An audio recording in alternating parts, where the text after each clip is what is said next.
Hello, weekend na naman. So, lumabas kami ng bahay para mahanginan.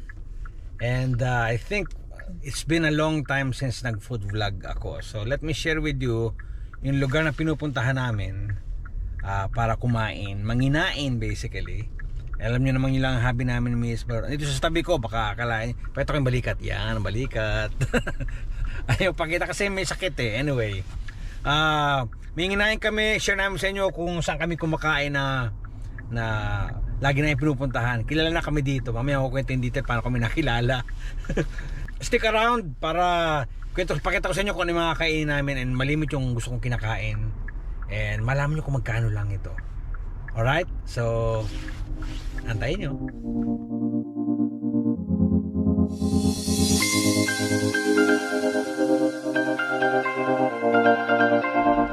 Hey, kamusta?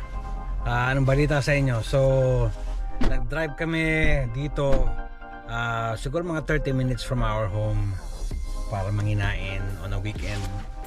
And then, pero bago ko simulan, gusto kong muna kayong kamustahin and doon sa mga naka-bump ito sa video ko, kung di pa kayo nakasubscribe or kung first time sa channel ko, I'll be more than happy for you to explore the channel, look at the videos that I've done related sa buhay Canada, buhay engineer, buhay hobby Mr. Barot's hobby.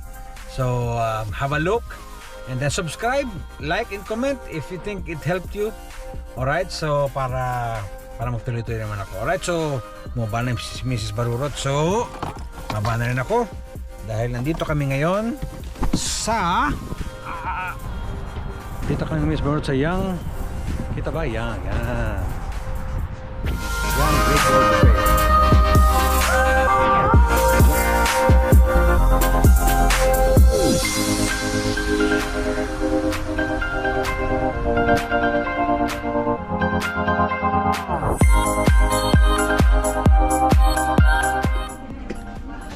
Ayan, umupo na kami dito. Pakita ko lang yung aking ka-date this weekend. So, Young Great Wall Buffet. So, lagi daw nandito di ba? Ano yung pangalan? Mali ko sa pangalan. Basta pagkain, alam ko. Pagkain kabisado ko. So, dito yan sa may Brantford, sa Ontario, Southwest. Lagpas ang Hamilton. After na Hamilton, Brantford na. Towards London. So, madaling makita, malapit lang sa highway. Hindi ako bayad to do this. Pero masarap talaga. And knowing lagi naman pag masarap. See? Yeah. Pag masarap, I don't care. I-share ko sa inyo kasi unang-una sabi ko nga mura. Okay din, masarap yung pagkain. And then, daming tao dito pag weekend. Pag weekdays, mostly senior. Ngayon lang, doon.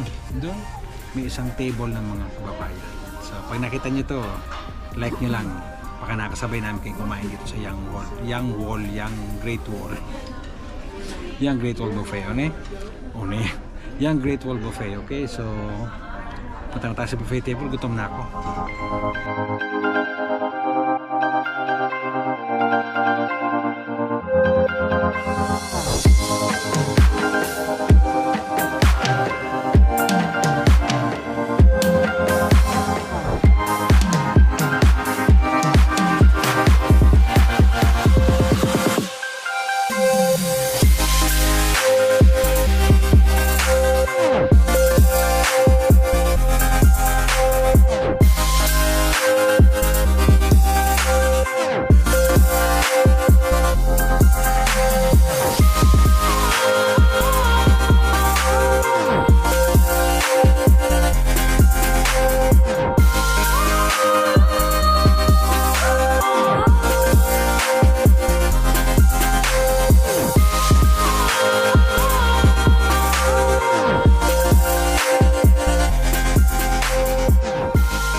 Sabi?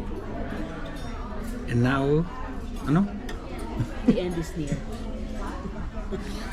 And so it began. Yun. So normally, ito lang naman palagi ang tinitira ko as a starter. May soup, pero I thought mamaya na. Miss Barurot, ayan o. nag-soup na siya. With matching salad. Pero ako, shrimp po. Sabi nga ng mga Hapon, shrimp po. And some seafood sauce. I think this is wasabi with blah blah blah. Hindi ko alam. Comment down below. Basta ako ang sigurado dyan, alam ko kung paano ito kainin. That's for sure. So, talupan ko muna. Balikan ko kayo. Talop ng hipon. Meron kami kinakainan dati. Ganito din halos ang kanilang menu sa buffet. Ganito din, talop din ng hipon. You know what? Sasuggest ko. Para maiba lang, yung isa dapat talop na. Kasi gutom na ako, pero kailangan ko pa talupan. Tamad lang talaga ako. Pero masarap din. Halos para sa lasa. Parang lasa. I have a theory. Hindi ko nasabihin dito, baka makita ng may-ari. Kinichismis ko siya eh. I have a theory, ba't pareho lasa nito? And then, malimit, seafood lang muna ako, tsaka soup. So mamaya ako pa-follow up ng soup ito. And then, after ng soup, depende, minsan sushi, or minsan mag-heavy na ako. Papakita ko sa inyo mamaya. Kada kagad ko papakita ko sa inyo. Sa ngayon, talop muna bago subo. Nagugas na ako ng kamay sa banyo. Wala silang banlawan. Pero ito, napaghiwalay ko ng decolor sa puti. Nabalatan ko na. Oras na para kumain. Maganda na to, steam lang naman to eh. Steam lang to, di ba? Steam lang na hipon. Ha? Blanch? Ano ba yung blanch? Hindi ko alam yung blanch. Basta, black, or whatever. Basta ganyan lang. Wala sa ibang timpla. Ang magdadala dito itong sauce. Yan, seafood sauce. So, sasagugas na ako ng kamay, titinidurin ko na to. Ito sa kakamayin. Hipon. Ayan o. Ito mo yan. So, paano yan o?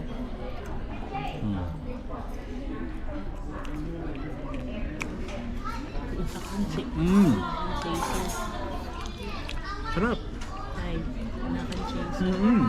Ngayon, Pepsi. Sarap to.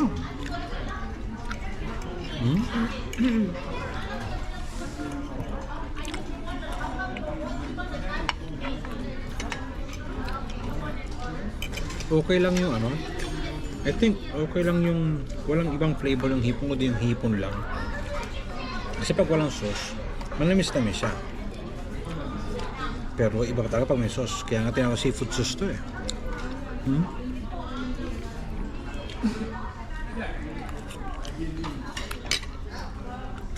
Paggabi, may kasamang tahong. Mussels. So mussels saka hipon. Same seafood sauce. Paggabi. Ngayon.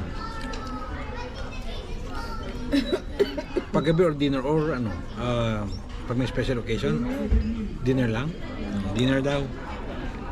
Sa akin no difference.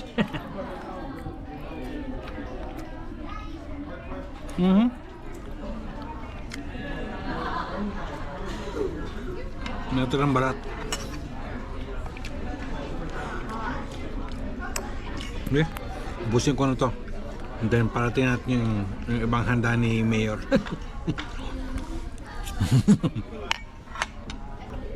Ito na lang, hindi nakunan. May manginguya pa akong balat ng hipon. Ang tala sa dila. Pero ubos na. Mamaya ulit. Mamaya, desisyon na natin kung uulitin natin to. Ha? Ayun, ubos na pareho eh. Oh. Ayun, masarap siya. Kaya yung hindi daw pwede pang food vlog, kadiri daw food vlog. Kumakain ako ng balat ng hipon ka. So para magtuloy-tuloy yung balat ng hipon sa tiyan, inuman natin ng Pepsi.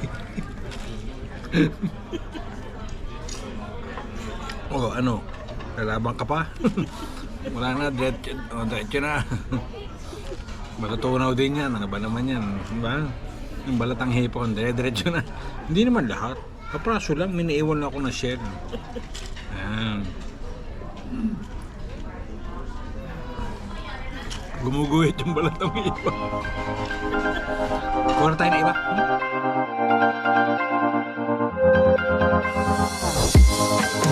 Hindi ko pinapakita kung paano kami kumukuha doon kasi hirap. Dalawa-dalawa yung kamay. Baka malaglag pa, makabasag pa ako ng pinggan sa buffet. Pero next, ang aking second batch, patwitams lang muna tayo. Okay, onion rings, fried chicken, onion rings, meron tayong spring roll. Yan, and then titikman natin lahat ng soup. Tatlo yung soup nila, so we'll try each. Okay, so magpatwitams muna tayo. Mamaya na yung heavy, huwag natin ipakita ang ating totoong kulay. Okay, kasi hindi ko din naman lahat matitikman. Ito yung kanilang, ang tawag nito din, egg drop soup. Egg drop soup. Huwag nyo na yung tanong kung bakit egg drop soup. Kung saan nalaglag yun or something, ha? Wag na. Basta soup. Ayos siya. Siyempre chicken. Pam-break lang nung lasa. Gaya nun. Tapos na ako sa hipon. So, mawawala yung lansa nun. Mamaya natin ibalik. Pero ito, pang banlaw lang muna. Chicken to for sure. Egg drop soup. Tapos may chicken broth. Tama, not so special pero swak na pang-break nung ano, nung panlasa nung unang kinain. Ang tawag doon, to clean the palate. Wow, so siya. Tunog chef. So, onion rings.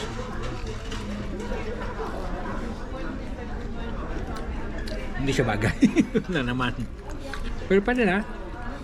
Pabagayin natin.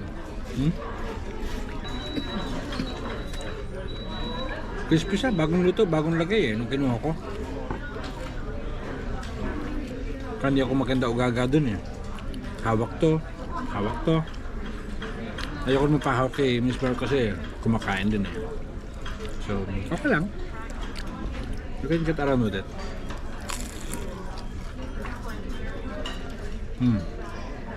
Vegetable spring roll. Lumpia. Saka lumpiang gulay. Di ba appetizer to? Appetizer. Ba't appetizer ko hipon? Ito naman yung fried chicken. Siguro pang bata to. Fried chicken.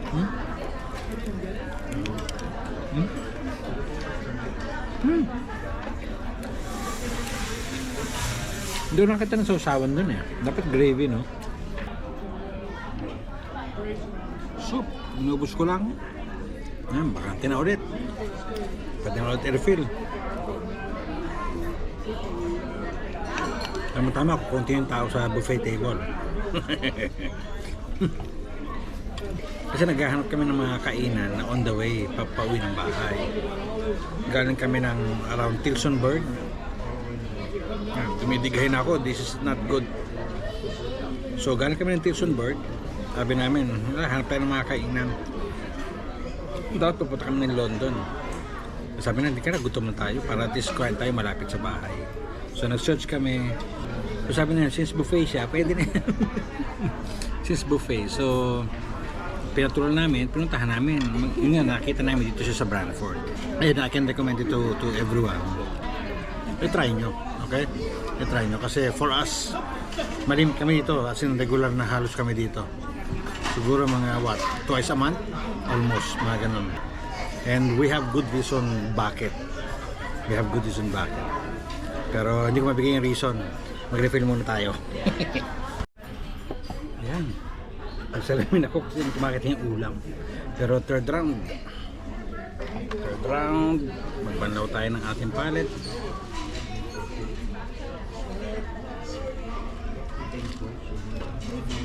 Hindi ko makita yung straw itim.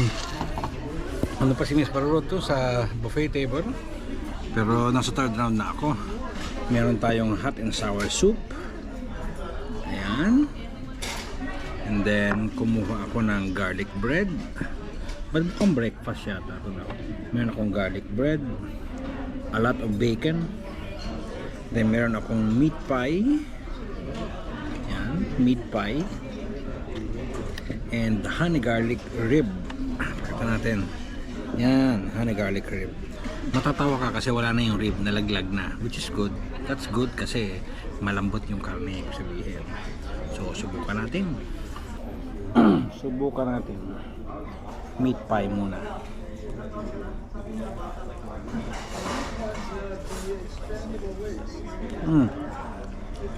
Good. Okay yung karne, tender siya, tsaka malasa.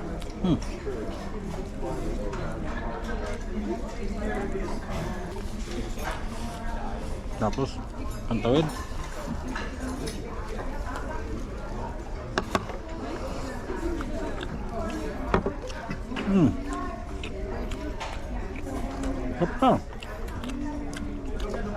Ngayon ko lang na-try ito.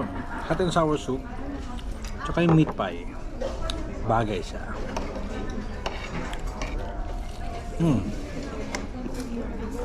And then garlic bread. Garlic butter bread. Saan nag-originate din? Yung ganito. Hindi mo alam. Hindi ko din alam.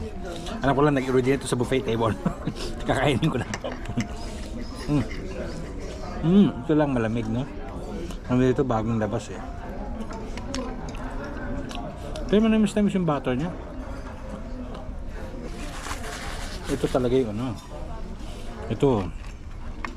First time ko na-encounter ito sa buffet table sa India.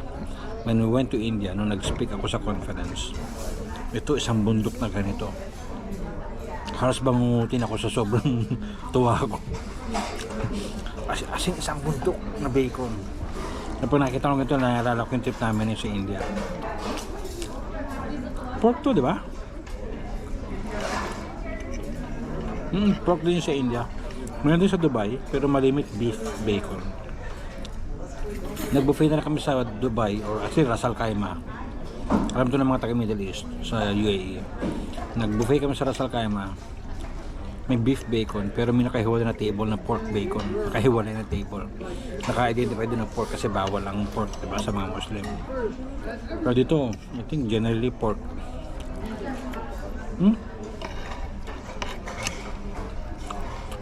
Hindi ko nung kaalat. This is good. And lastly, titigman ko dito sa plato ko ngayon is sa akin third round yung honey garlic rib na wala ng rib kasi nalaglag na siya o sobrang lambot. Testingin natin.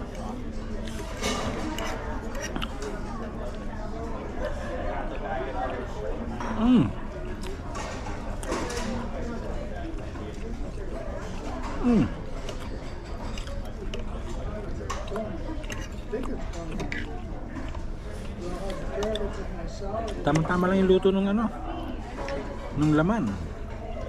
Malambot, sumisingit pa rin sa ipin ko. Pero malambot siya. Yung taba. Kita yung mga ano, yung mga tendon ba tawag dito din? Yung lated. O, tendon nga, no? Dito pa eh, oh. Kita ko siya eh. Pero other than that, sarap.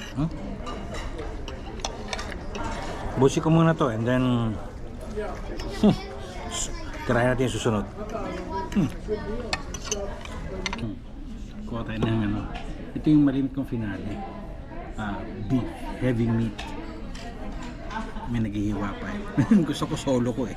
Solo ko yung table. So ito yung normally finale ko bago ako mag-dessert. Kasi I think pang-apat na balik ko na ito sa buffet table. So tinan mo ngayon. Hands-free na ako. Miss Barrett may hawak ng camera kasi this is gonna be killing time. Ang tagal naman. Ayun, let's go.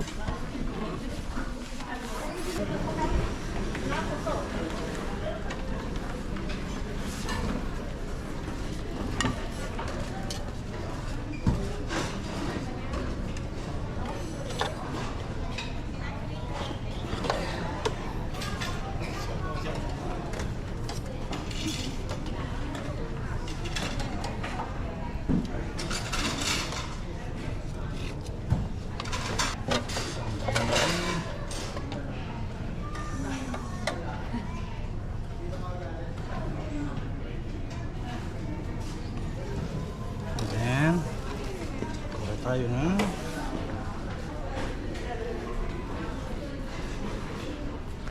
ulit. And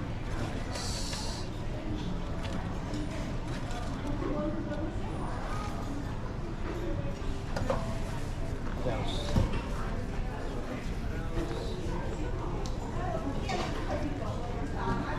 Hindi natin na pampakulay. Makalagay lang eh. Ayos na to. Normally, enough na yan. Para hindi man masyadong maumay. The fact na pang-apat na round ko na ito. Yan.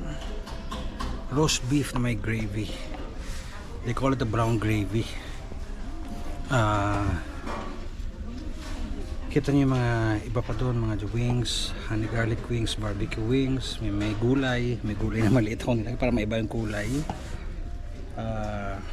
Yun ang mga nasa table pa. So ito na yung aking almost finale in terms of the food in the round. So we'll see, tikman natin. Laging ganun ang ano ko, routine ko dito. Panghuli palagi ang roast beef. Ang trick dito pag nag-roast beef ka dito sa buffet, itong sa buffet na to, huwag mong ganun damihan yung balat, yung nirab, kasi maalat yun.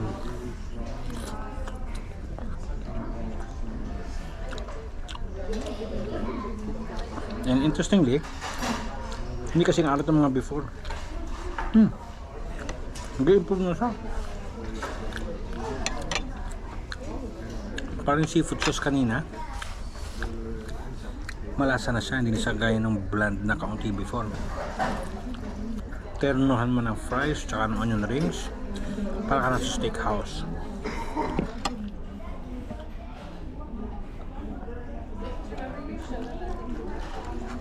Siyempre, Pinoy pa rin tayo, kaya tayo ay Canadian passport holder na, hindi tayo marunong gumamit ng knife. Ang ginagamit nating knife ay yung kutsara pa rin. Yan tayo naiiba.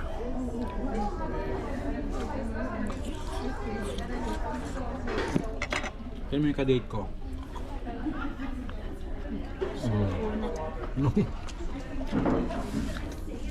The dessert na. Ito, after nito, dessert na. Obviously, no? Pang-apat na round ko na to eh. Hindi kaya natikman. Totoo yan. Hindi, tsaka iba naman, hindi ko din talaga ganun ka-prefer eh.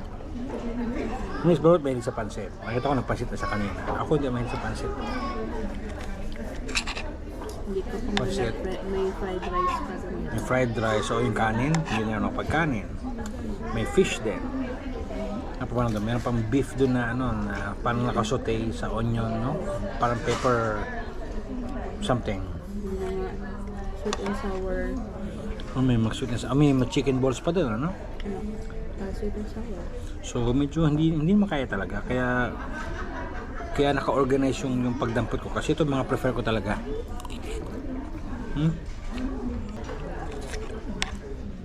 So makwento ko lang. Nakilala kami dito for a specific incident na nangyari. Kilala mo hindi by name by face. Which is mas malala, di ba? Kilala kami sa mukha. Kasi one time, kumain kami dito. Pagkatapos namin kumain, may bayad kami sa cashier. Tinaplang namin yung card namin. Nag-good naman, nabigyan kami ng resibo. And then went home. Little did we know na hindi pala nag-good yung tinap namin.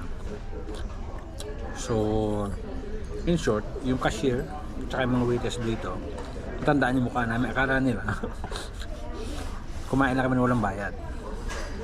Kaya pagbalik namin dito ulit, kasama ng tingin sa amin, pero hindi kami sinasabihan. Tapos namin, no? Tapos, hindi nila alam, narinig namin sila na sila yun. Siyempre nakasalita nila. Sila yun. Abangan sila mo. So hanggang sa matapos kami kumain, kaya pala yung isang nasiserve sa amin, parang medyo may padabog.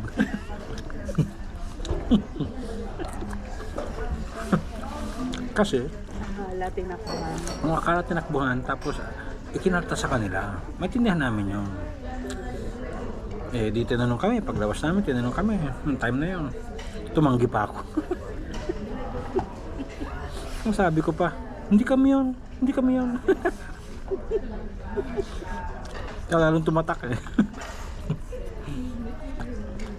Tapos,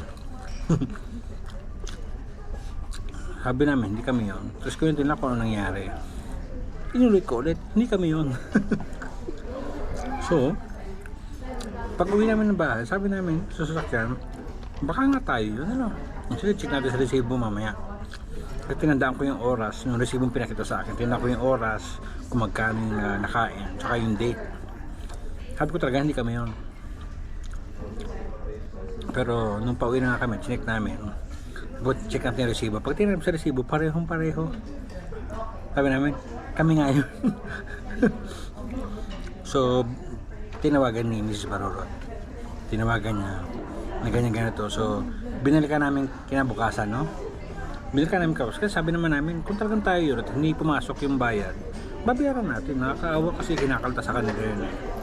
Binalikan namin kinabukasan. Kaya yun, sobrang pasalamat sila. Kaya ngayon, nakailang balik na kami dito. After that, ang ngiti sa amin, ang tapik sa balikat ni Mrs. Barorot, mga ganun, ipagpasok namin kanina. Kaya nakilala kami by face. So, yun lang naman ang story. Kaya kami mabalik-balik din dito. Hindi tayo kilala kami by face. Pero okay din yung pagkain. Yun nga yung price, mura. Mura, tapos bibira ako maka-4 na round. May 3 round lang ako napuno. Pero since naka-video na, kahiya naman puno-puno yung plato ko, ibibideo ko sa inyo. Wala, okay din. Wala problema sa tiyan, walang ano lahat. So, again, hindi kami bayad to say that. Kaya ako sinasabi, and again, sa hirap ng buhay ngayon, I think, tama lang na maghanap ka ng sulit na abot kaya na pagkain. Ulitin ko, dito yun sa Brantford. Mga kababayan natin, dito sa Brantford, wala sa 401. Isa-search na lang sa Google Map, yung Great Wall Buffet. Ubusin ko na muna to and then kukuha ko ng dessert. Actually, dessert ko maliit lang. Ay, makita nyo. Ubusin ko na muna itong ating roast beef steak chorwa. Oh, ha? Roast beef talaga. Alam mo, Miss Barot, actually, yung si Miss Barot na nainganyo ko na while we were still in the Middle East, hindi mahilig sa beef yan, hindi mahilig sa steak. Kumuha ka ba ng roast beef today? Hindi, ano? Kasi nga masama pakiramdam niya eh. Napilit ko lang eh. Tingnan mo naman yung tsura, masama pakiramdam niya. Nakailang round din niya, masama pakiramdam niya. Ang dami pa eh actually. Pero actually yung pangalawang plato, sulit na yung presyo. Sulit na. And you know how much? Okay, for that food that you've seen in the buffet table, ang tawag dito, naka-4 na round ako ng main course. Thank you. Tinagpo na yung plato ko. Sabi niya, umulit daw ako. Wow. Mapilit siya, susundin ko siya. Okay, mapilit siya. Tansya nyo magkano? Lunch. Kasi magkaiba yung presyo na lunch sa dinner. I think $2 lang ang diferensya, no? $2 lang ang diferensya ng lunch tsaka dinner. Eh, since ngayon, lunch on a weekend. Weekend and weekdays, walang diferensya.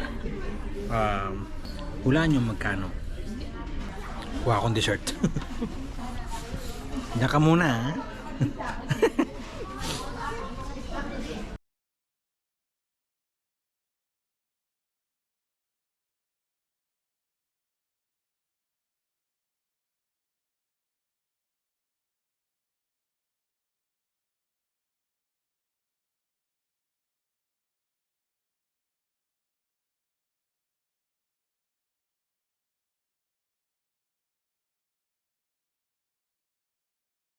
Yan, malimit. Ang dinedessert ko lang dito ay ito.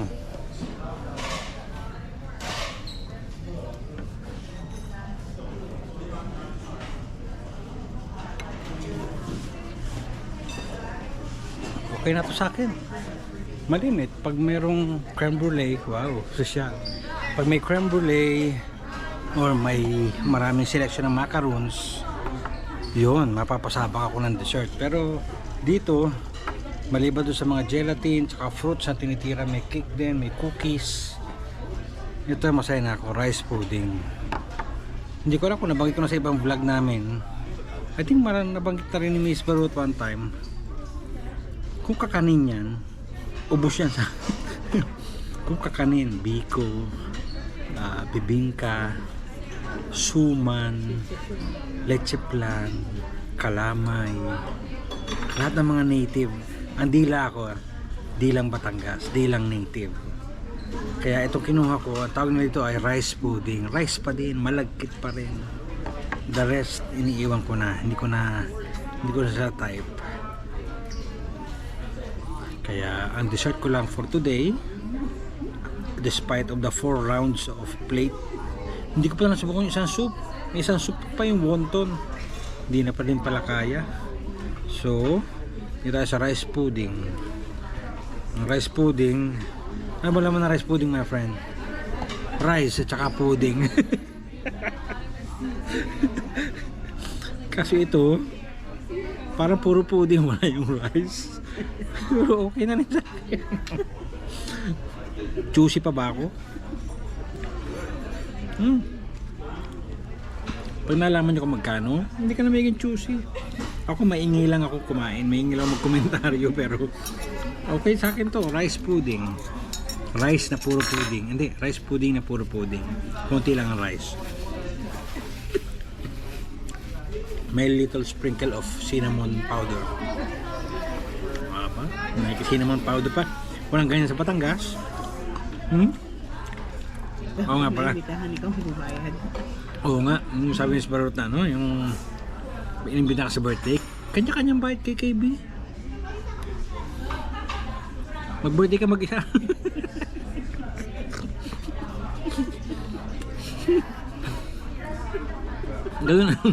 Ganun ang kultura dito. Pag inimbita ka sa birthday, kanya-kanyang bayad. Ano? Yan na, inabutan na kami kasi nagde-dessert na eh.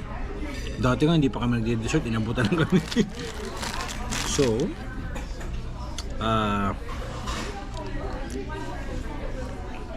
yan ang ending dito. At mga kanina, pag nagbe-birthday dito, okay mo surprise. Magdala kayo ng wallet, ha? Pag umati kayo ng birthday or inimbitahan kayo sa restaurant, kasi itanong nyo na rin para sigurado. Pero malimit, by default, KKB. Kaya sabi nga kanina, mag-birthday ka mag-isa mo kung ibitan mo ko. Why? Bagay, kung ikaw naman may birthday, tama sa'yo yun. Pag ikaw may birthday, tama sa'yo yun. Kanya-kanyang bayad. Pero kung ikaw imbitahan, mag-isa ka. Birthday ka mag-isa. Okay. I think tatapusin ko itong video na to from here. Ito, dessert na rin naman kami. Dessert na, ubos na yung fruits. Ang presyo nito for each is how much? Ang each per head dito na lunch, since ito is 31, yung sabihin nasa 16, almost $16 each per head. My mistake, may bayad pala ang drinks. Yan, may bayad ang drinks. So in short, kaming dalawa for lunch is $40. I think nandiyan na lahat ng tax, pati yung tax kompleto na. So $40, 20. Pero come on, pangalawang plato palang sulit ka na sa 20. May naka-4 ako plus dessert, diba? So ayos na yung ganung presyo. So kung sa tingin yung okay yan, punta kayo dito and then enjoy. Yun nga, ang dinner is almost $2, $3 more dahil may additional silang sa buffet table, may additional pagkain like yung tahong pamor. Hindi ko na alam iba, pero tahong itong different seafood eh. Tapos yun, so I hope that information is valuable for you, very valuable. Kasi mura, abot kaya, madaming pagkain, mabubusog ka, hindi kami bayad, para sabihin to, pero masarap talaga. Busog kami. Ngayon, after nito, nag-drive kami pa uwi ng bahay. Malamang tulog after. Okay, weekend naman eh. Diba? So, kung bago ka sa channel ko, nakarating ka sa ending na to, malamang nagutom ka. No? Kain na ikaw. Gusto mo maki-birthday? Okay, sa mga hindi pa nakaka-subscribe, you can subscribe, there will be more. Yung ibang mga vlog, a little bit more serious. Sometimes, you know, sometimes it hits some nerves. Pero, subscribe ka, may mga video pa akong paparating. And you can explore the channel. Yung channel ko, I have all the topics there. And hopefully may mapulot ka kahit paano. Kahit siguro pagkain ko ng balat ng hipon, mapulot mo. So, ayos na rin. Alright, so maraming salamat. This is another food vlog for you from Mr. Barurot and Mrs. Barurot. Alright. So, we'll see you on the next video.